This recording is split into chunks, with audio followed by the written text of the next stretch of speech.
And we are live. We are recording. Hello, I'm Connor Fowler. And I'm Matt Smith.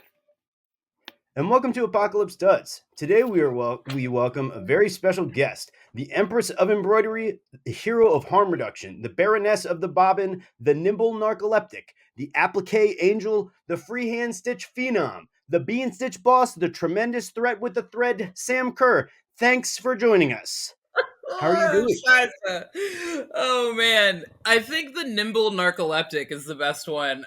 I think so too. I'm glad you thought so, because I originally had the nimble narcoleptic. Damn.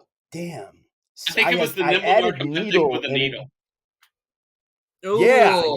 See, I had that in there, but I thought it was a little too much. No. See, I think it's too much.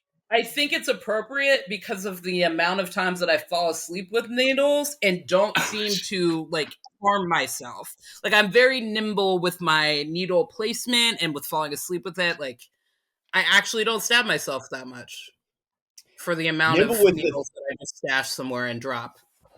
Yeah, nimble with the thimble was also on there, but yeah, both solid inside my mind. Yeah. Connor actually came up with that entire intro, and I think I edited 2 things, but that was the majority of Connor. So Sam, where are you from? Yeah. Where am I from? Oh, good question. Sometimes when people ask me where I'm from or to tell my story, I start with, I was born a poor black child. Because of the movie The Jerk, Steve Martin. Shit.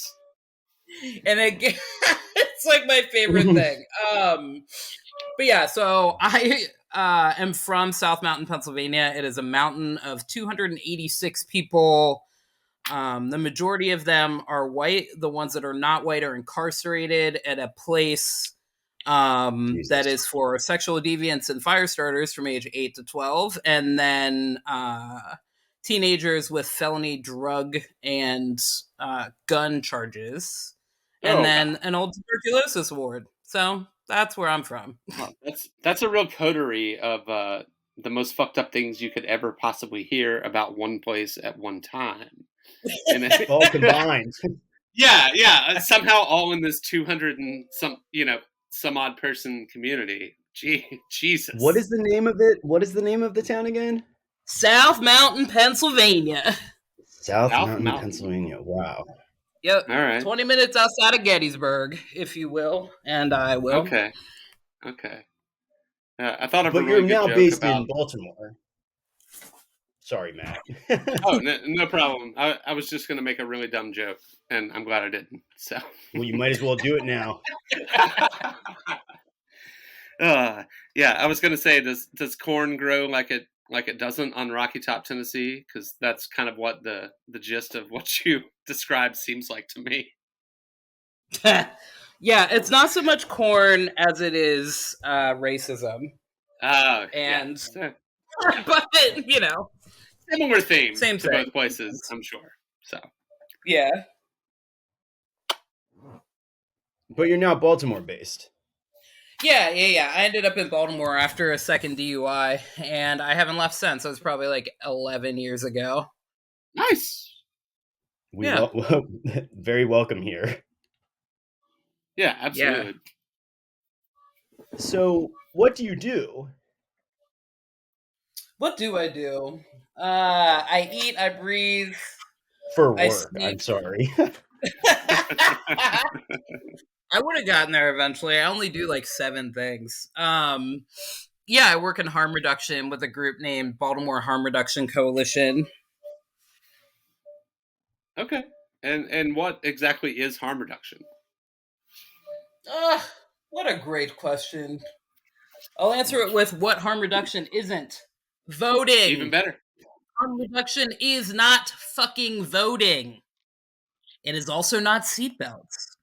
The school of harm reduction that I come from is a 2-pronged situation. So on the individual level, right, where we're meeting people where they're at, we're not leaving them there. We're giving people resources for them to make the best choices about their lives, specifically with around drug use and sex work, also including abortion at this point.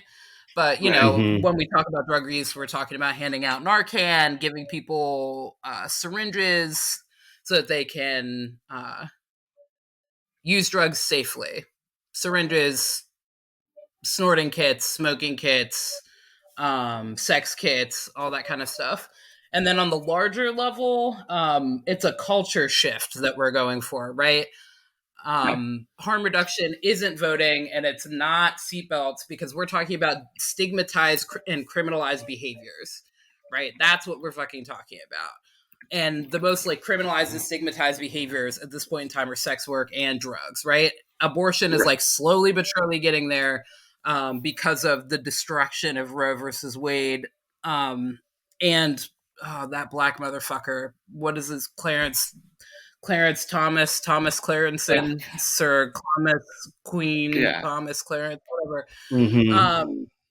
But yeah, so we're attempting to do some kind of culture shift away from the stigma, away from the criminalization, and the racialization of the war on drugs. And so that's what it is, right? Like, it's not, although, you know, voting is like a hot topic, it's not stigmatized. It's not criminalized, which is, you know, there's stuff going on, but it's not criminalized. Wearing a seatbelt, like, yeah, if you don't wear a seatbelt, people might, I don't even know if people look at you funny anymore. Like, you know what I mean? Like, it's not as to not wear a seatbelt. And if you don't wear a seatbelt, you might get like a $25 fine. We're not talking like your entire life being ruined because you were carrying, I don't know, a gram of fucking crack cocaine on you. Right.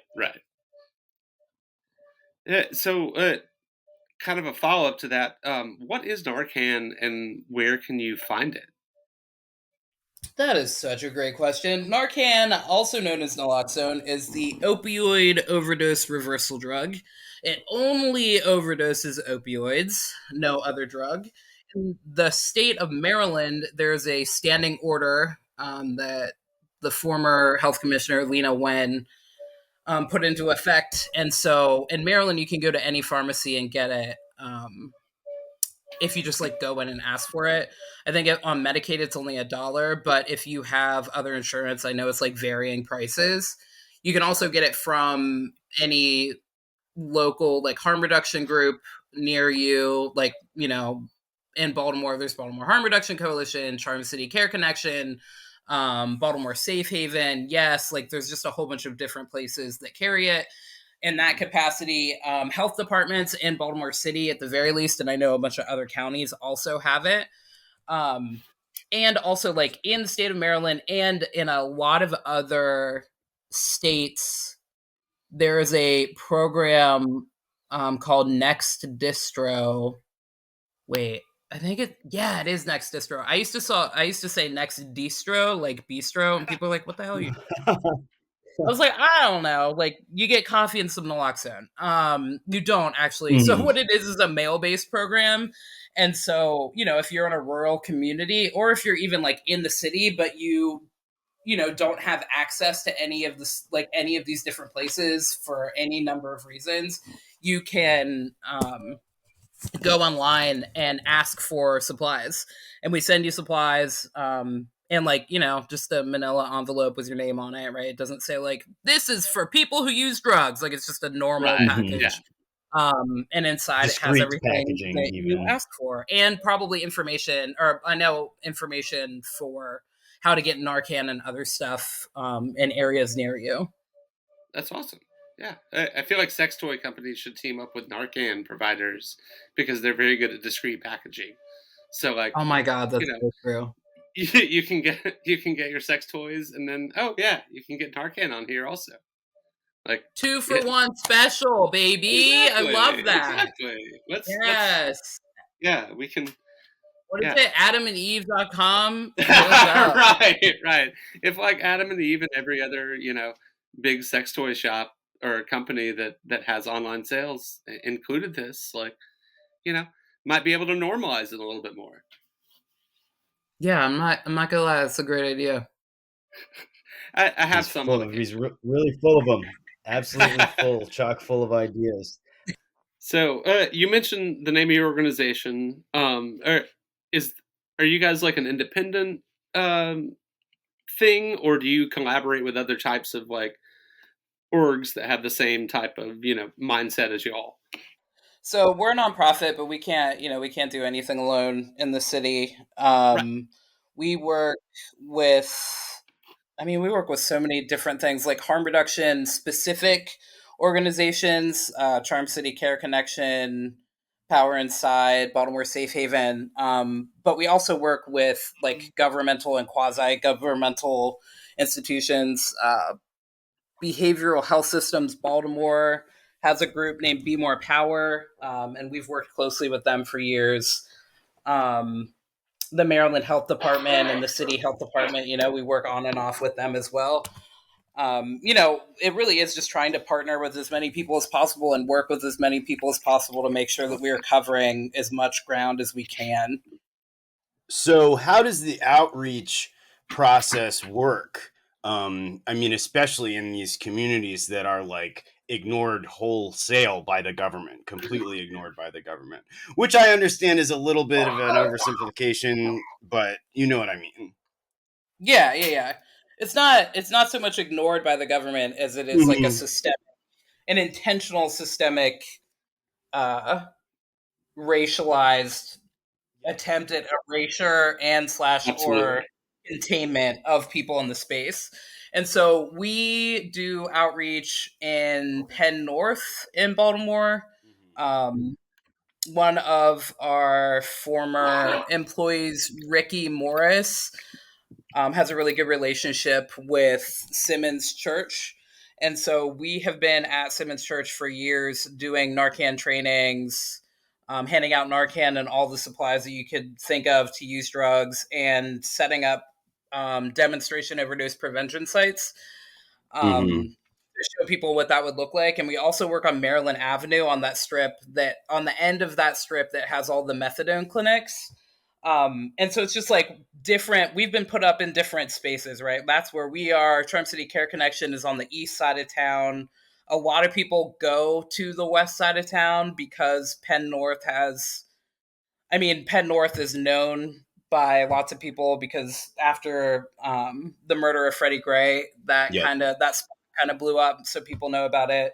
South Baltimore has a whole bunch of people that go down there, and basically it's like the health department helps us figure out what is going on, right? Like the health department is the one that has the statistics of overdoses that are happening in Baltimore City, where they're happening, and so we kind of make moves from there. Okay. And just out of curiosity, when you're going into these communities, does it generally take a while for people to kind of like come around to you guys, doing what you do? Or do you mostly find that like they're pretty receptive to the work y'all are doing? So I think that one of the core tenets of harm reduction is relationship building, right? We name Right. it as a lot of things. We have a lot of cute like catchphrases: meeting people where they're at, not leaving them there, engaging in radical love, and stuff like that. And so we are very intent on building relationships and community. And so that's why we ended up in Penn North with the help of Ricky, right? Because Ricky had already been in Simmons Church. He'd been going there for a while. He knew them. He knew Simmons Church. He knew us, and like us getting in there had a lot to do with that, right? And then from there, yeah, it's based on relationship building with people in the community. It's never wholesale like, oh god, get out, and it's never wholesale like, please stay forever and ever, right? And Right. it also helps to have people that aren't uh exploitative, I guess is the Totally. word for it, that are coming in, right? The outreach workers that work at BHRC are phenomenal harm reductionists. They're coming from a place of love. They have experiences, um, of their own that they're bringing, and they're literally just going to be of service. Right. And that's different than perhaps being a Hopkins student that's going to observe that might be from Wyoming, and it's the first time they've ever seen black people before, right? Like it's a totally different vibe. And so, I think that like at the beginning of the pandemic is when we really ramped up our services. And so Dave Fell is our offsite services manager, and he was driving around in his own car with like a BHRC magnet slapped to it. He's a tall, thin white guy, and so they just kind of knew him at that point as like the white guy in the car with the sticker. They would just like come around with the supplies, and like he's one of the most consistent, and I think probably one of the longest outreach workers that we've had that have been on the streets since then. Him and the interim director, Harriet. I can't do it. I can't do it. I was in Penn North a few times, and my upbringing was very, very, very, very white. And I didn't necessarily know I was black until 2015. And so whenever I started doing work in community, it just like it gets very big and then collapses at the same time. Like I have a really hard time being able to see all of the systemic and historical racism that has taken this neighborhood and made it what it is, and then the like consistent policing to contain people to that spot is just, it's wild. And so I have a really hard time doing outreach in Penn North because of that. And so I've done outreach there, but I've also done it like Lexington Market and a few other spaces in Hamden. Okay. Yeah. So I actually just started working at Sandtown Elementary. So the neighborhood is familiar to me, and their area is familiar to me. And I think the police presence, even to this day, is like appalling, I guess. So I was going to ask, when I asked you initially what you did and how you did it, basically, you said that it involved working with the police. And so I was wondering what that was like for you. Okay. I would like to say I don't remember ever saying that.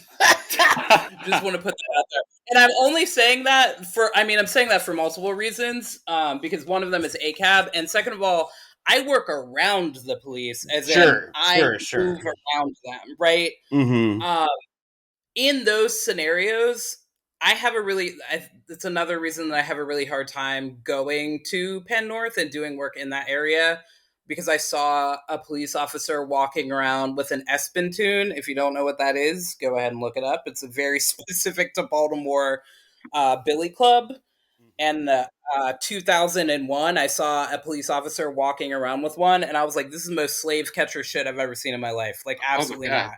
And so I am not like, I don't particularly work in cooperation with them. Sometimes they come around and they stand to be intimidating, which is there's not really a need for them to do that, considering everything that we do is legal. And so, they don't interfere with us for the most part, and we stay out of their way. I see. Yeah. That's kind of what I would imagine it would be like. As you said, nothing you're doing is illegal. You're literally just trying to help.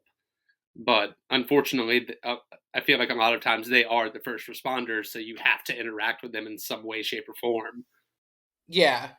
It's I responded the same day I saw that person. I responded to an overdose on that street, and fortunately, the first people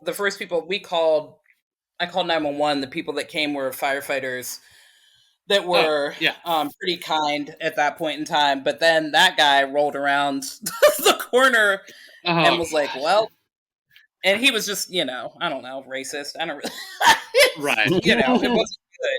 Everything he said wasn't good. And he didn't talk directly to me. He talked to the tall white guy that was there. Of course. Talking about how they don't, like, it's unsafe for him to be in that neighborhood. So, Yeah. In those situations, I'm just like, cool. I just did something that's like mildly traumatic for me and for the person that like overdosed. So I'm gonna walk away from you because I don't need to further this pain to myself. Yeah, yeah. Oh. So, kind of an overarching question for us is how can, and I'm in Atlanta. I've got a lot of friends that are Narcan trained. There's harm reduction coalitions and things here as well. But how can your just average everyday person help or get involved? Kind of the baseline things that one should know. I love that. So Narcan trained always, just really not hard, like super basic, super basic. Um, I think there's a lot of fear around it because there's a lot of fear around doing it, which makes complete sense, but it's super easy. So that, Yeah. and then the next one, like I think honestly, the most basic one is if you follow a bunch of harm reduction organizations. First of all, do that. Follow a bunch of harm reduction organizations on social media and share their information.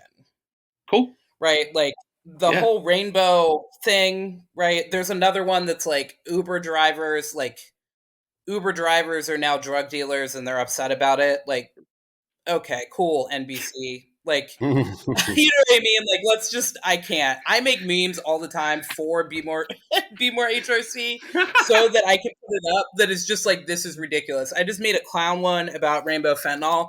And it's really just like, if you see stuff and you're like, wow, that sounds sensational, think about it. You don't have to read the article, but maybe think that it might be sensational. Right. And then share the stuff that the harm reductionists are saying because you can't overdose from touching fentanyl. Right. Nobody's putting drugs in your kids' candy.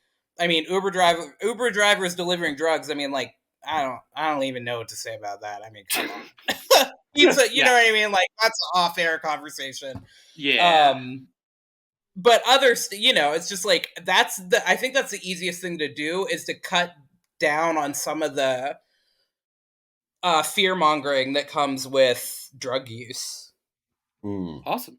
Yeah. And where destigmatize, sort of. Yeah, 100%.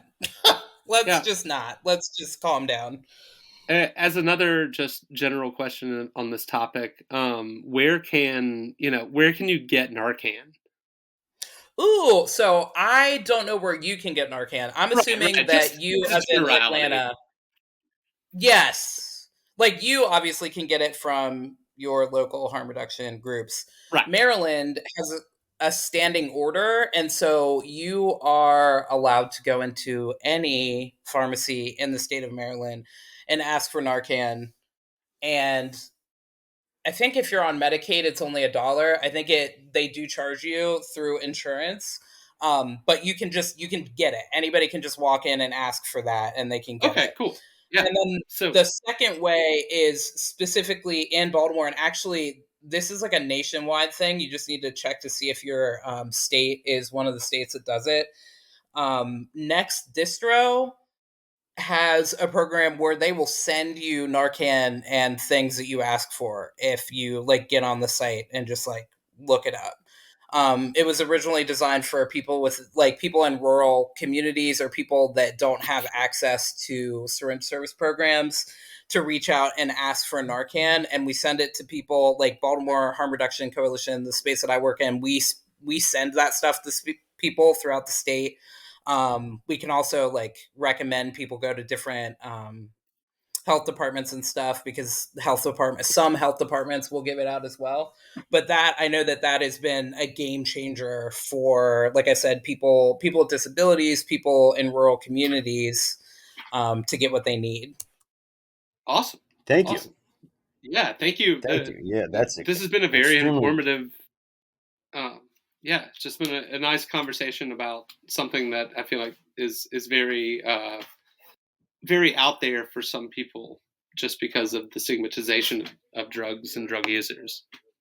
Yeah, I think it's hard to wrap your mind around what an addiction is if you don't have one. Doesn't make sense to people like if you're like just stop drinking or using a thing, people like it just makes sense, right? Like if you say I'm going to stop doing it and then you just stop doing it, that makes sense if you're someone who can do that. Right, right, I think it's also really hard for people. Everybody has someone in their family who has chaotically used drugs and alcohol and might have caused harm.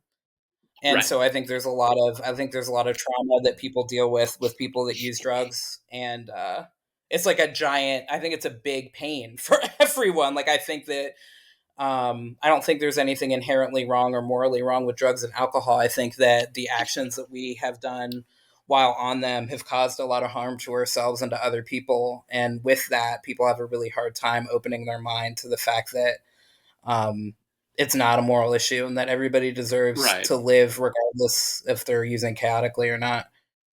I Absolutely. really like that. I really like that. I have not ever heard using chaotically. Of course, I know that's what it is, and my own experience with it is close to that. But I think that that is a very, I don't know, concise explanation of what's going on. Yeah. Yeah, we try to use humanizing language too, Mm-hmm. right? Right. I call myself an alcoholic because I am an alcoholic and I don't have a problem with that language. But when we are talking to people, we use words like people use drugs and chaotic use. Some people use substance use disorder, and that one sounds too medically for me. Agreed. Yeah, I can But see yeah, that. chaotic use, I'm like, nailed it.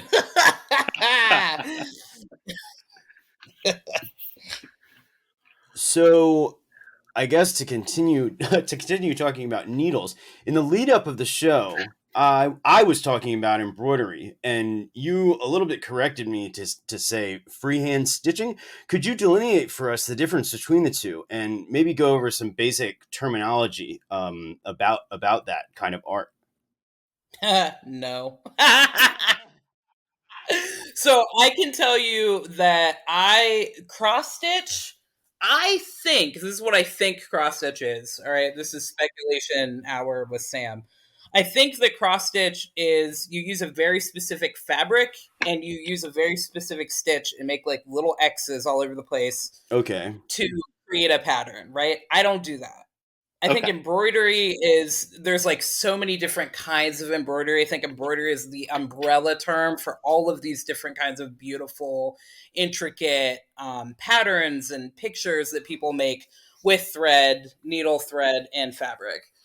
What I do is that I put thread through a needle, and then from the like trauma from my brain travels down my head, through my neck, through my shoulder, through my arm and my hands, and then I just stitch whatever is coming out.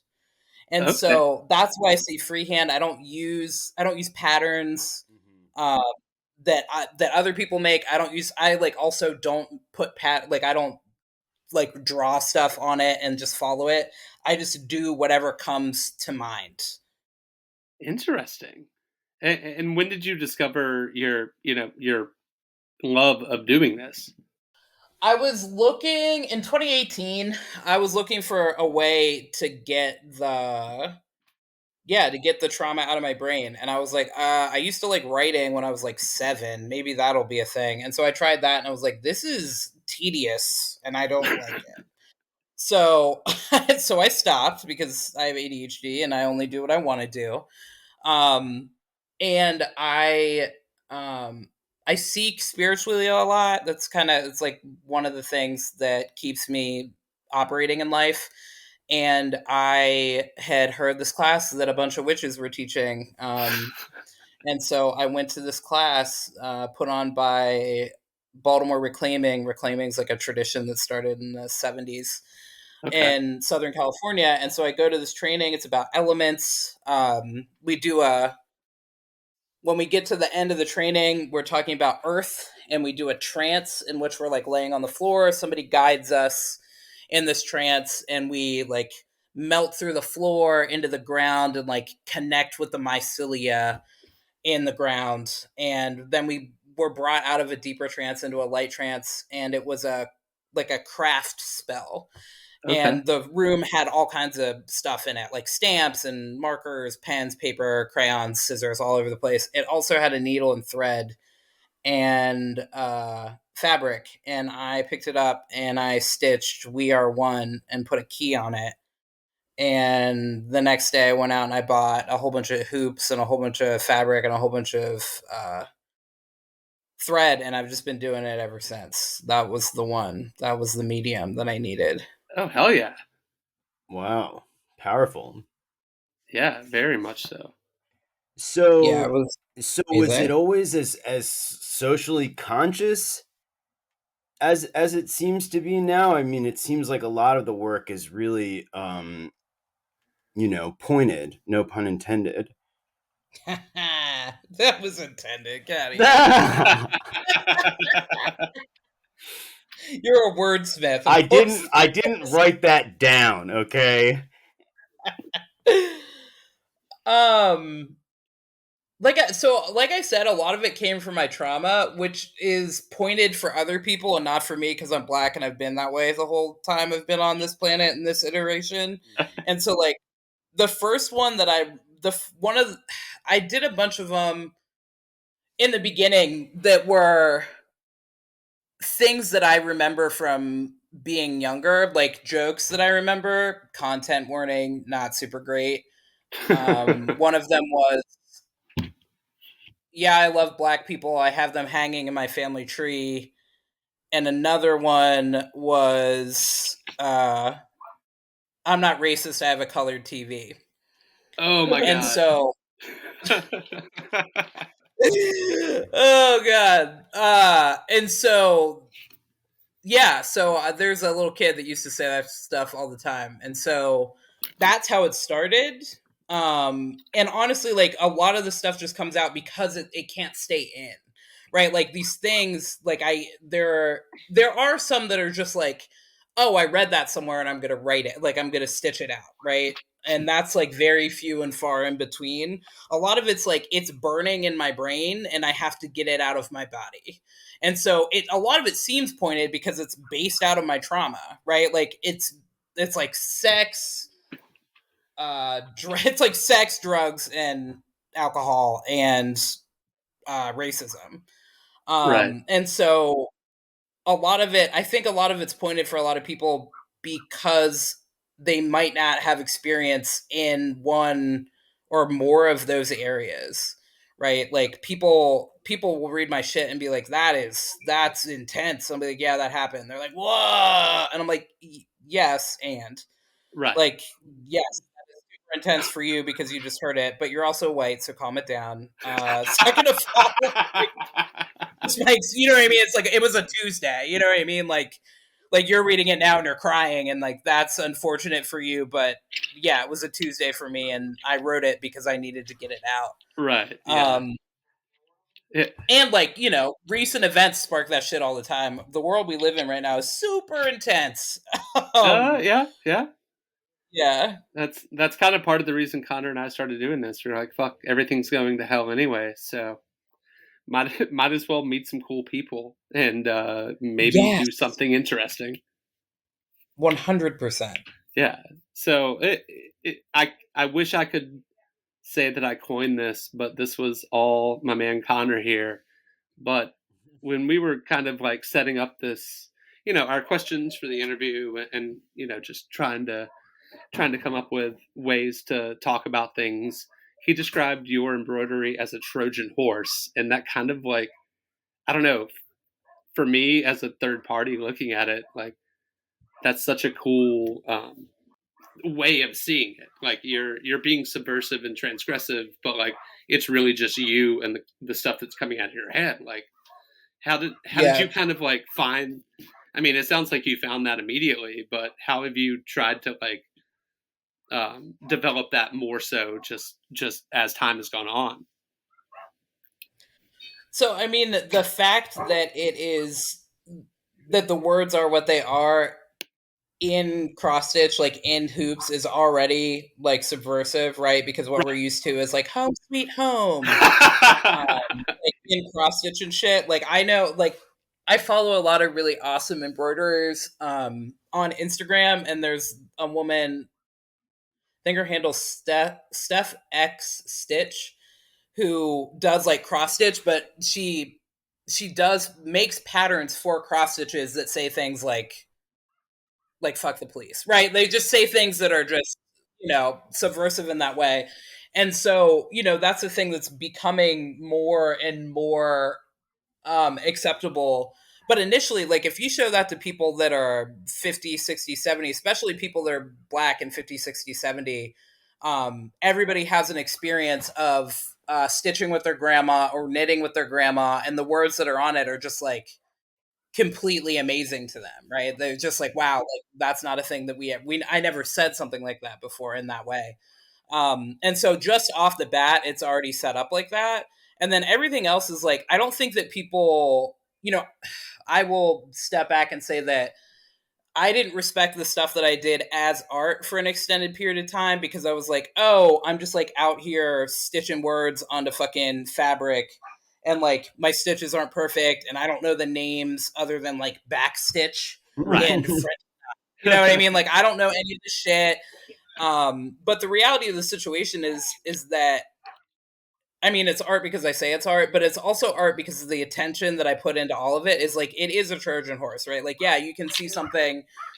There'll be something, and what it's not.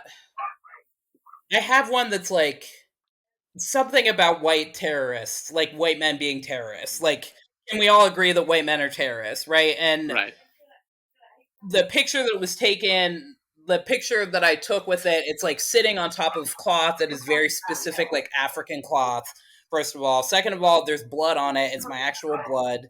Like everything that is done in it is like intentional, and people don't know that, right? Like it's not a thing that people recognize. And like I'll have some that are misspelled, and they're like, "Haha, that's misspelled," and I'm like, "That's the point." Yeah, Right. you missed the joke, dude. It's like articulate, and it's got 3 Ks in it. That's Yeah. intentional, Yeah. right? Like. Yeah. Or it's hard to read. Like I have one that's right now that says church and state, and they're overlapped. And I say it to people, I'm like, oh, it's church and state, and they're like, oh, separation. I'm like, yeah, separation of church. And they're like, it's hard to read. I'm like, yeah, it is hard to read, isn't it? Right. And so it's like a lot of the stuff that I do is really intentional, and Trojan horse is like it's a great, yeah, I mean, it's just a great way to say that. It's like I'm just literally like shoehorning shit into this stuff because my mind does that, and so I'm like, let me just get it out of here and put it somewhere. Hell yeah. I mean, it's kind of like, as a musician being very, very much trained or just playing by ear and whatnot. And you're just kind of like, you're learning and getting better by playing by ear, essentially, with a needle and thread. Yes, Hell yeah. yes, I can tell when I haven't done it for a while because I'm slower and it's harder for me to be like precise with the words that I'm writing or what I'm doing, Right. and so it's like I have to get warmed up to it again. I think it's so good, the like multimedia nature of some of them, and to compare them to that, whatever you want to call it, heritage embroidery, right? Yours have curves in the lines, Yeah. whereas the home sweet home is just about like rigidity, kind of following that pattern. So I think they're so good. Yeah, I mean, and that's another part of the intentionality, right? Is like I have a few different fonts that I use, and it's like I haven't really thought about it in that way until I just said it, but it's like I have one that says "fuck the pain away," and it's just screaming, right? Like it's just Mm-hmm. like it's like four, like the F is only 4 stitches, right? It's just like, and everything is sharp angles because it's intentional, right? Like that's what it is. And I have some other ones that say "fuck you" or whatever, and they're like, it's like nice and pretty in cursive because again, it's like that's the point. And a lot, I use blood on them a lot because why not? I Yeah. think it's really why. I Yeah, I don't know because I think it's powerful. I think I also think that like it's like putting another piece of me on there, and if people because people want to buy my shit, and that's like not why I started making it. And so if there's blood on it, I'm like, you're gonna have to give me all of your money. Like, I'm not gonna give you, like, I'm already giving you a piece of me by selling this, but like, if you're taking like a literal piece that came from me, or something that literally came from my physical body, like, you have to give me all the money.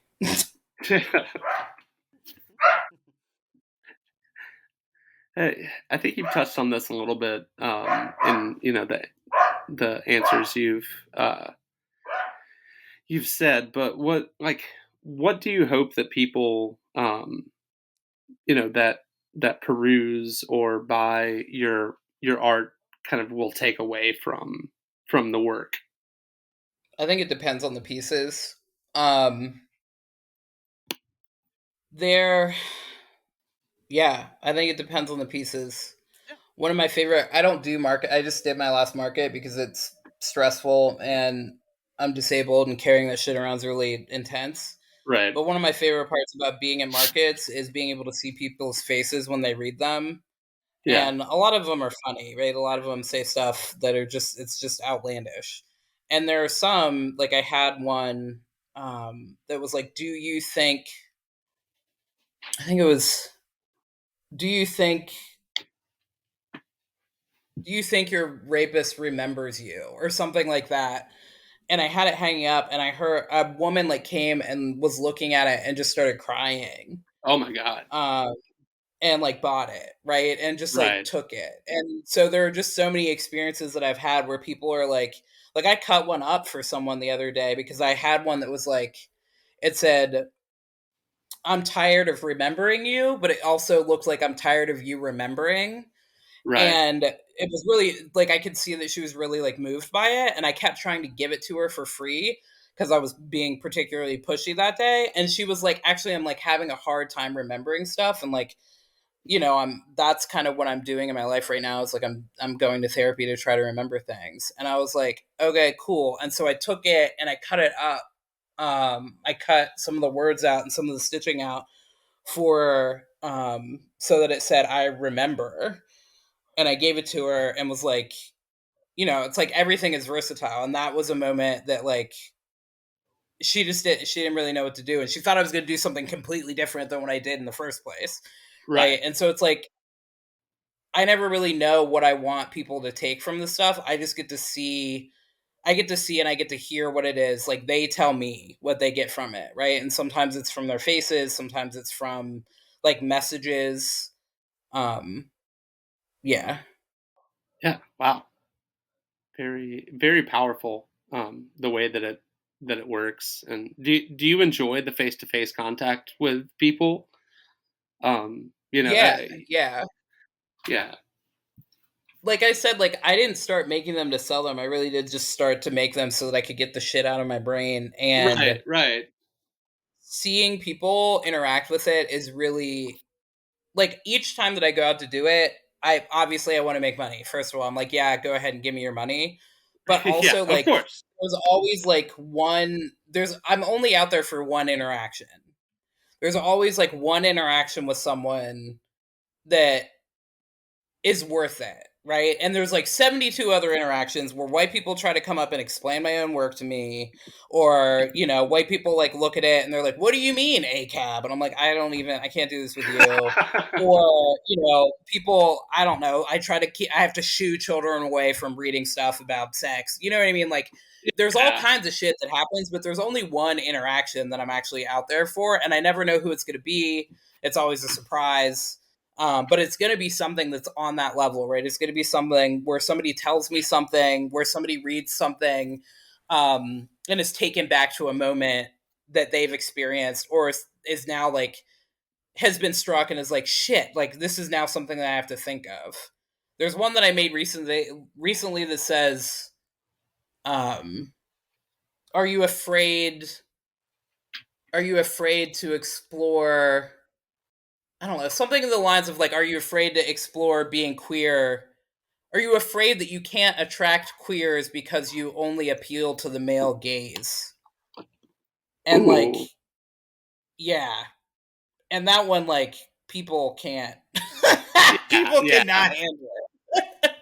Every time very they're like, "How deep. dare you?" And I was like, "Sorry, I wrote it for me, but all y'all out here think I'm pointing at you." So Right. It's very deep, and it's very like they make you feel stuff. So I think this is a little bit of a cheap question, but I was going to ask you if you had a favorite one, or one that you well, I don't know. I was going to say one that you wish you had still, but I guess probably not.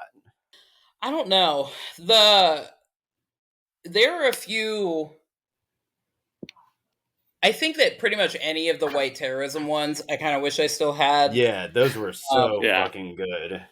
Yeah, because I liked those. I sold one that it said "My name is," and then it had a line that was blank, and then under it says "and I am a," and then there was a line that was blank, and I made a whole bunch of words on felt, and so you could interchange what you were. Like, my name is Sam, and I'm an alcoholic, or my name is Sam, and I am a. I think I was feeling particularly upset about sex and love addiction, and so there were ones that said like "raging cum dumpster" and stuff like that. Like, I am like a retired dick sucker. Like, it just like. And that one, I wish I had that one again. That one was, I can make that one again, but I wish I had that one still because that one was fun. Right now, my favorite one is, I have two, and one is just like, I just traced a pattern. I just traced a floral pattern because I didn't have anything in my head, but my hand wanted to stitch. So I really like that one. And then I have another one, and it is white, and it has a pocket, like a white pocket, like a doctor's coat. And in the pocket, it has a brown nipple, and it also has a card in it that says insurance will not pay, or insurance will not cover your nipples. And so the point of it is that like you pull the nipple out of pocket, right? Like you got to pay for your nipples out of pocket. Because it turns out that if you have top surgery, some insurance companies will not pay for your nipples to be put back on your body. And I was like, Wow. that is What? literally the most ridiculous thing that I've ever heard. Like, I'm not deeply surprised by the way that we operate, Yeah. but like, you're literally going to charge me to put my nipples back on my body. Like, what are you going to do with them? Sell them? You know what I mean? Like, what do you Right. fry them up and serve people? Like, put that Put nipple them in back a on my body. pie. Yeah. So that one's one of my favorite ones right now. It's just like, yeah, you have to pay for your nipples out of pocket. I mean, it tracks so well with American healthcare that it's not surprising, but it's almost like a very head scratching thing. Yeah, it's like galling. Yeah, exactly. That's a good word for it. Yeah. So we noticed, in your profile, your disclaimer about not taking commissions. We might have already covered this because your art is a very personal thing to you, but we did want to ask if there was a particular reasoning behind the decision. Yeah, because I won't make it if I don't want to do it. I mean, fucking good answer. Just like flat out. Like I have ADHD. I already have a hard enough time like doing things at work I don't want to do. You know what I mean? Right. Like if I don't want to do something, like I just flat out won't do it. And so there's like two that I'm sitting on right now that I need to remake that I have known about for like 2 weeks. And I'm like, fuck, I have to do this. Yeah. But I just don't want to. So I haven't done it. You know what I mean? Like today I was like, I'm going to do it. I don't have to start work until later. Nope, I didn't start anything. Yeah. I'm actively sitting beside two needles that I have stuck in my couch with thread in it. And there like all of the stuff is around me. I still haven't done it. So I just, yeah. And I don't care what you want. That's the other thing. It's like, you know what I mean? Like I like to stitch words. I'm not going to make you a picture of anything. Even if you want me to stitch words, like why would I want to stitch something that says like, I love you, Kevin? Like, fuck that. Yeah, right. There's you know what I mean? I will remake. There are some of them that I have remade because I like to make them. One of them is Narcan Saves Lives, and it has the molecular structure of Narcan on it. Like, I'll make that all day because I actually like making that. Right. But if somebody asked me to do the molecular structure and have it say like naloxone saves lives, I'd still be like, no. Yeah. Yeah. Yeah. There's plenty of people on Etsy that are okay with making whatever the fuck you send them as long as you pay them money. 100%. Let them have it. Yes. So I kind of think the last question that we had, is kind of how you've seen your art and freehand stitching as a broader medium, how it fits into the kind of like, DIY art queer scene that you've been a part of and experienced. I don't know, honestly. When I think about it on like split, like on racial lines, Right. more so than I do about like the queer lines. I I think about that because I think that I lean heaviest into my race right now as opposed to my queerdom because like I'm Okay. tired. Like I'm a tired queer, so I'm just like I need you to sit down over there. I'm fucking black and I got to deal with that right now. Totally.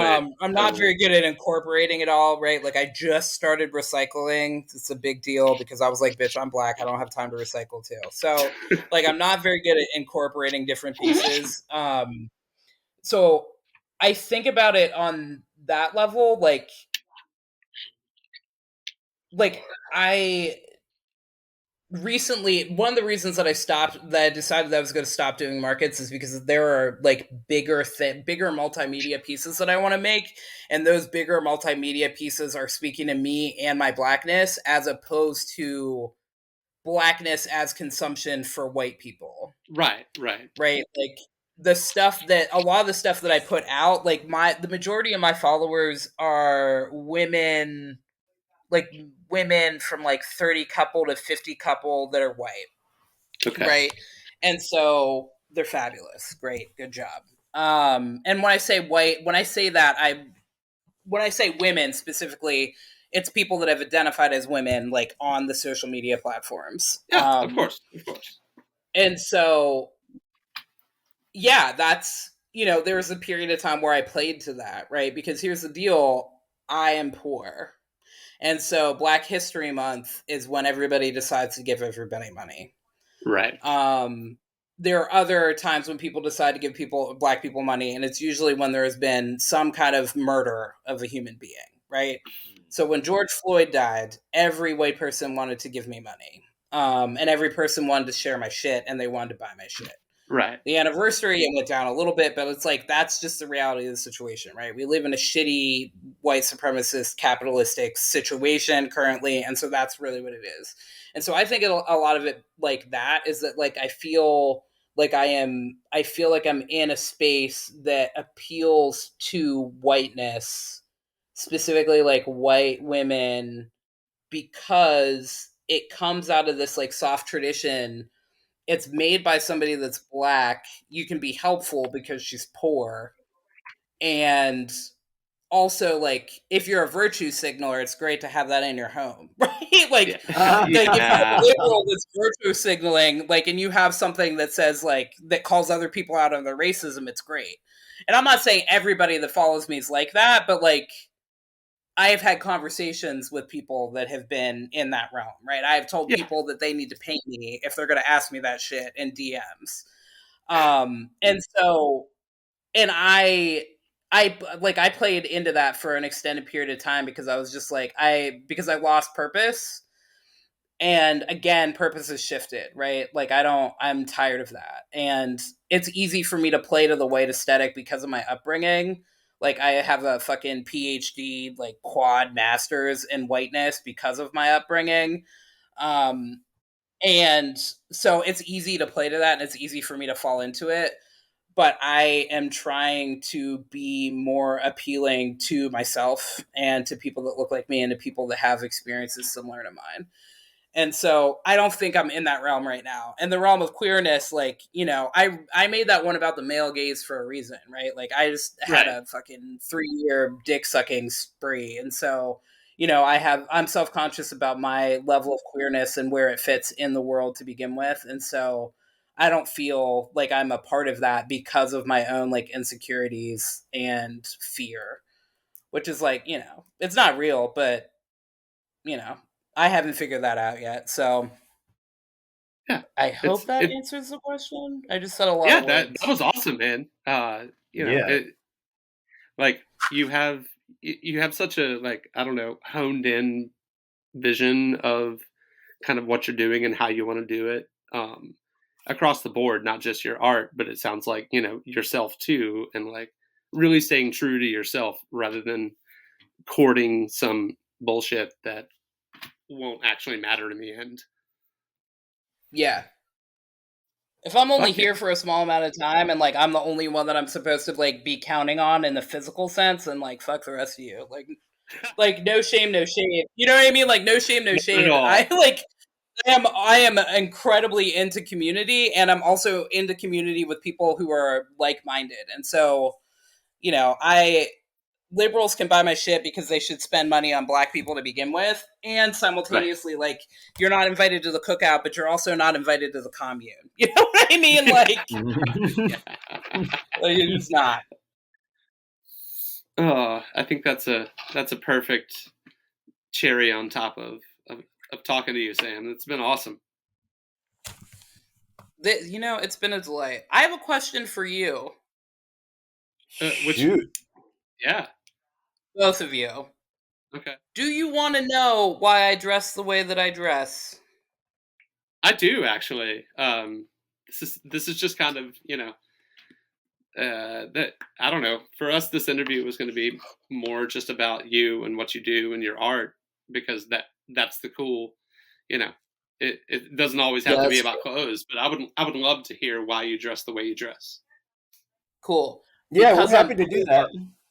that. Because I'm poor and I want statement pieces. That's why. Fuck That's yeah. why I dress the way I dress. And because I like to play dress up. And Okay. just because it's Tuesday doesn't mean that you can't do a full fucking makeup and full fucking ridiculous outfit. No, and you Oh, do. And absolutely. when I said to you, I want to do a show about fashion with you, you were like, well, I'm not fashionable. But you have so much. You have so many different ways of expressing yourself. I think it's amazing. Yeah, I like to play dress up. Fuck And yeah. because it turns out that like what other people think of you like doesn't particularly matter. Like No. once I figured that out, I just shaved off my eyebrows and started doing gold eyebrows all the time. So like it just kind of evolved from that, Hell yeah. and then I can do whatever I want. And so like yeah, I have a bunch of statement pieces. I just recently got like regular t-shirts. Somebody gave me a bunch of t-shirts. So I'm like, okay, cool. I can wear these. I think you wear them around the house. Like I think that's the Why point. not, dude? Um So yeah, because what's your otherwise favorite? I'm wearing like fucking ridiculous dresses to take out my tiny dog in the morning because they're laying like close to my fucking bed and like like it's ridiculous.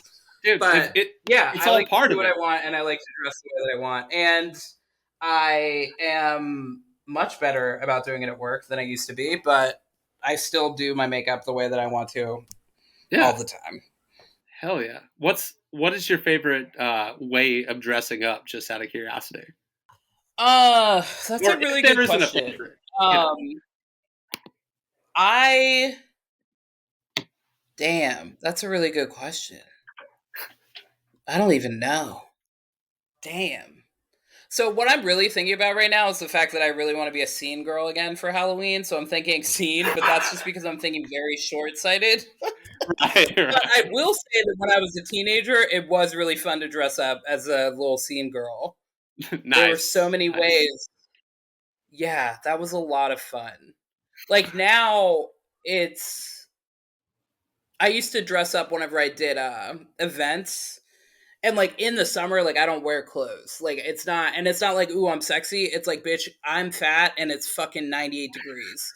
If you think I'm gonna wear clothes out here, you're crazy town. Like absolutely not. And so there were a bunch of different outfits that I wore this summer. And that was fun. It was always fun to plan that kind of outfit.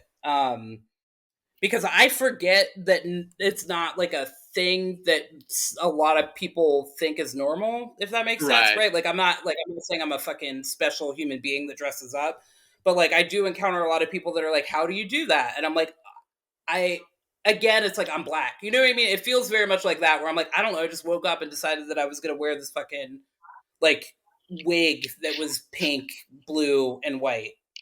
And Dude. I'm gonna behave like it's normal because it's normal for me. And if you like, people get a little thrown off, and then they realize that I'm just living my life, and so then they calm down, and I'm like, great, everybody's calm, and I'm still wearing the wig. It's great. Hell yes. Well, if you want, we can break for dinner. I think this has been like super engaging. I think all of your, because I have followed you for a long time and I have just really admired the work. So you, both your professional work and your private work, however you want to talk about that. So it was nice to like get inside your head for a little while. Yeah, I appreciate your appreciating. Yeah. And the chance to talk about it. And Yeah. to meet Matt. What a delight. Yeah, it's been awesome, man. Yeah, and it's not every day you get to talk to two honkies like me and Connor. So Actually, it is. That's a bit of the problem, but you win some, you lose right. some. Of course. But yeah, Sam, thank you for coming on. Everybody, thanks for listening. We're Apocalypse Duds at Apocalypse Duds on Instagram, apocalypseduds@gmail.com if you have any questions or feedback. And Sam, do you want to shout out your account? Oh man, yeah, it's complicated. It's not. It kind of is. So Well, we're gonna tag you anyway, but just for. Oh, perfect. Yeah. That's perfect. So first of all, everybody should follow Baltimore Harm Reduction Coalition, and the Twitter, Facebook, and Instagram for that is Be More HRC. And then my personal like stitching account is Communication Breakdown, and it doesn't have any vowels in it. So it's CMMNCTN period BRKDWN. Hell yeah. Obviously, after the Led Zeppelin song Communication Breakdown. Not, I mean, yeah, we love musical references around here. So, but yeah, I'm Matt Smith at Rebels Rogues.